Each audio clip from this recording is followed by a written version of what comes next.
release na, February 3. So, February 3. So, kung ang OJT ni Beyonce is from Monday to Friday lang, naku guys, sa call yung 13. Kasi kung wala si Beyonce, di kami tutuloy doon. Di kami tutuloy sa Hong Kong. Masayang na yung pera na binuko ko. Nasa ano rin yun? Yung hotel pa plus yung ticket. Basta 300k siguro yung lahat. Oh.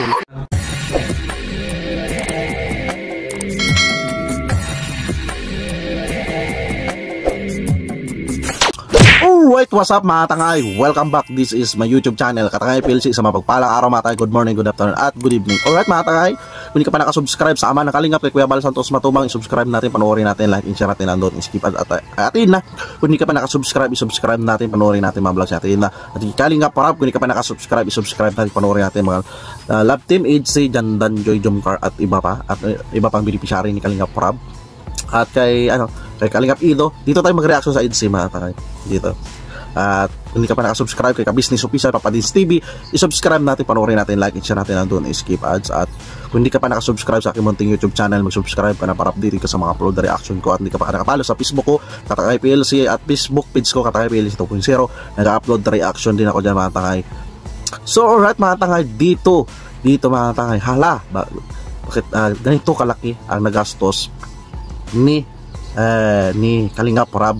So nabanggit niya naman ito sa live ni Kalingap Parab, kung di matuloy si Beyonce magpunta sa Hong Kong, ay kahit nagastos siya kasi abot 200, kasi nakapokus ang pagpunta sa Hong Kong dahil kay Beyonce. So hindi natin sisisihin Beyonce kung di matuloy. Pero dito huli na to na reaction ko tayo. Gusto ko lang reactionan, pero ayos na yung OJT ni Beyonce. Nakausap na yung mga professor siguro at doon sa nanay niya. So dito mga tangay, hindi ako nakaka-rate na reaction. So gusto ko lang reactionan nito kasi para mag-awareness din sa mga ibang beneficiary na rin. So tara mga tayo, samahan nyo ko at iwanan natin ng reaction. Laking pera ang masasayang at lakad papuntang Hong Kong 50-50 pa. At under job training or OJT ni Beyonce sagad na at hindi pwedeng makancel. Pero bago yun mga Kalingap, ay pag-usapan muna natin mga Kalingap ang patungkol sa magaganap sa EDC mga Kalingap ngayong sumapit na nga tayo sa unang araw sa February mga Kalingap. Bukas may palabas sa EDC mga Kalingap dahil bukas na ang grand opening ng kanilang pinagmodelan na mga damit na kung saan sila ay kasal ng dalawa. Kaya asahan natin mga Kalingap na magandang kaganapan na naman bukas para sa tambalan ng EDC. Dito ng photoshoot dito at alam naman natin may mga reels yan. Dito bagay na bagay dito sila ni Beyonce at Kalingap Age, diba? Mga Kalingap dahil may makikita na naman tayong bagong episode. At sa February 6 mga Kalingap ay birthday na naman ni Kalingap Edo na kung saan may malaking selebrasyon rin na magaganap sa EDC mga... Ano siya? February? Ano siyang birthday niya? Hindi ko na February 6? Or February 26? Kalingap. Kaya maraming matutuwa dito lalong-lalo na sa mga ka-EDC supporters natin dyan na palaging nagsusubaybay sa EDC at sumusuporta sa mga ginagawa ni Kalingap Rab. Mabuhay po kayong lahat. At kabilang na nga dito sa mangyayari mga Kalingap ang pagpunta ng Team Kalingap sa Hong Kong at kasama pa nga dito ang EDC mga Kalingap. Okay na sana ang lahat, nakahanda na ang mga ticket mga Kalingap, pati hotel na titirahan nila doon nakahanda na mga Kalingap. Oh yan, nabanggit yun ni Kalingap Parab na nabayaran na nga ni Kalingap Parab para siyempre sa booking, para na lang, diretso na lang sila kaysa doon sila bago pa sila decide, di ba mas maganda naka-prepare na doon para pagdating nila may na sila, tutuluyan na sila para hindi na sila maghanap ng tutuluyan, diba? Advance na si Kalingap Parab, kaya parang nabayaran na lahat doon, kaya umabot ng 200,000. So hindi biro na gastos ni Kalingap Parab dito sa pagpunta nila ng Hong Kong. So kapag may nag-sponsor, so maganda, so pamasahe, pagkain, di ba mga tayo. So hindi maano ni Kalingap Parab lahat na pag-travel accommodate yung pang gastos dahil may ibang mga beneficiary rin siya tinutulungan mga tayo mga. So sa mga vlogs lang sila si Kalingap Parab nagkaroon ng earn o kita, di ba? Kaya panoorin natin mga vlogs niya sa EDC. Tsaka may purpose din yan, siyempre para pag-meet sa mga supporters ng EDC, supporters ng Team Kalingap, diba mga tayo? So supportan natin, alam naman na natin wala namang ibang negosyo sila Kalingap para Kuya Bal. So damit lang yun, pwede supportan natin yung damit na merch, tapos hoodie yan, pag may mga si Kalingap Parab, diba? Tuloy natin.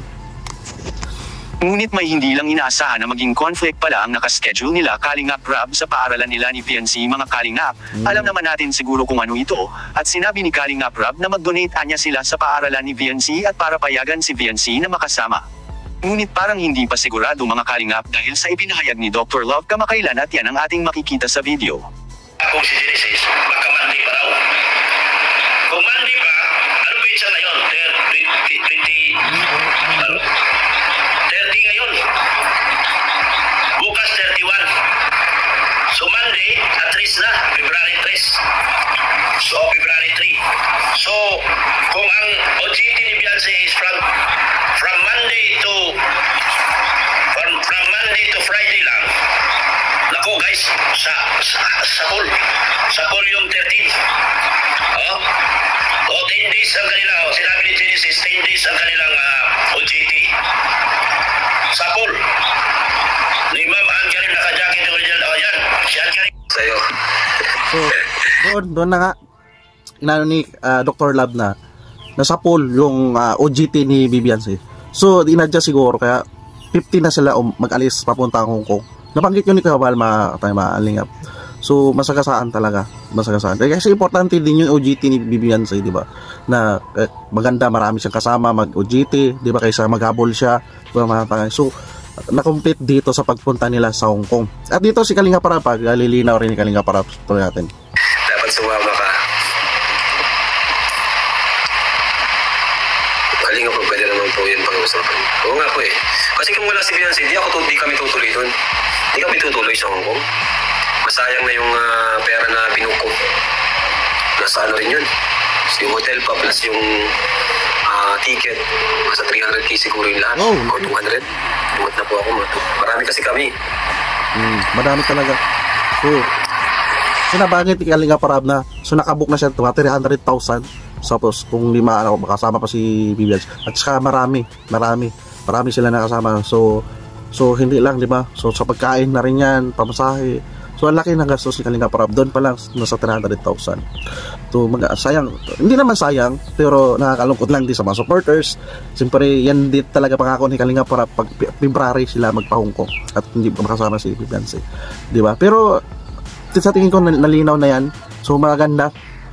At least naka-update sa mga supporters din. Maganda rin ito, naka-update para kung sino available, di ba? Tuloy natin. Amazing charity na ginagawa ni Kalingap Love Team din pa mga sponsor bibigay sa Love. Yes po, as in yung Love Team po, malaking charity po talaga yan. Sobrang laking charity niyan. Bakit? Siyempre kinikita natin, unang-una para sa beneficiaries natin, yung bida dun sa Love Team. Pangalawa, kung halimbawa tapos ng matulungan like si Carla, Beyonce, yun naman kikitain natin sa Love Team para naman dun sa iba. No?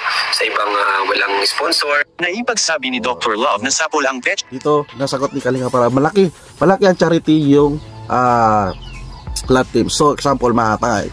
Kay Beyonce, natulungan si Beyonce sa Love Team. Tao ng episode by part sa pamilya niya. Kay Kalingap Ido, nakatulong din sa ibang cast pa, cameraman, di ba, nagkaroon ng sahod. Natin matay-analyze yung editor, yan, yung mga reactor, nakakaroon ng reaction, nakakaroon ng katulad ko, nakakaroon ng reaction, nakakaroon ng views. So maraming mga reactor, hindi lang. So almost umaabot ata ng 50 reactor. So grabe kalawak ng natulungan ng Love Team ng pagcha-charity ni Kalingap Rab, di ba? So wag nating na walang charity yung Love Team. Mayroon, marami natulungan si Kalingap Rab, si Beyonce at si Kalingap Ido at sa ibang Love Team. Maraming natulungan mga supporters.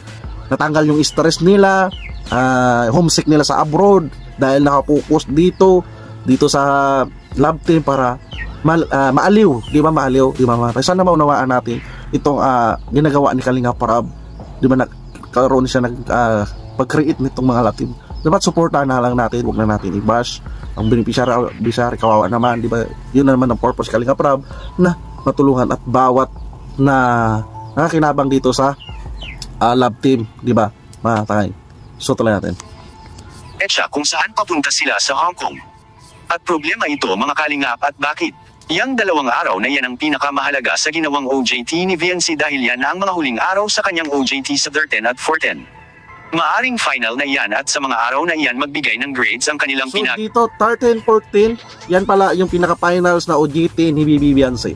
So may nabanggit ako doon bago alis sila Kuya Bal, 15 na. So in-adjust na pala mga kalingap. Pagkatapos 13, 14, baka siguro in-adjust na rin. Siyempre ano rin, yung focus talaga yung pag-aaral ni Beyonce, di ba, matangay para kapag ano rin, sayang din kasi ang pagkataon. So kung nag-complete pero naayos na yan mga tangay. So sana maging masaya na lang tayo mga supporters, viewers, yon, di ba? Tsaka may live rin si Kalinga para mga updates sila Kuya Bal, panoorin mga tayo, subaybayan natin. So alright mga tayo, yan lang reaction ko, pakibisita na lang sa mga vlogs, sa mga updates katulad ni Kalinga Prab, Dr. Love, kay Kuya Bal Santos Matubang. Kung di ka pa nakasubscribe, panoorin natin, like and share natin, andun skip ads. At kaya na kung di ka pa nakasubscribe, subscribe natin, panoorin natin, like and share natin, andun skip ads. At kay Kalinga Prab, yan panoorin natin. At kay Kalinga Page, supportan din natin kayong YouTube channel. At kay Ka-Business Official Papa Dins TV, kung di ka pa nakasubscribe, subscribe din natin. At sa aking munting YouTube channel, kung di ka pa nakasubscribe, mag-subscribe ka na para update ka sa mga upload na reaction kung mga ganito. Hindi ka na palo sa Facebook ko Katangay PLC at page ko Katangay PLC to. Pero nag-reaction din ako mga tayo. So alright mga takay, maraming salamat pagsama at see you sa next reaction kung pagsama muli. Maraming salamat at lagi tayong mga takay. Adios, thank you, bye bye.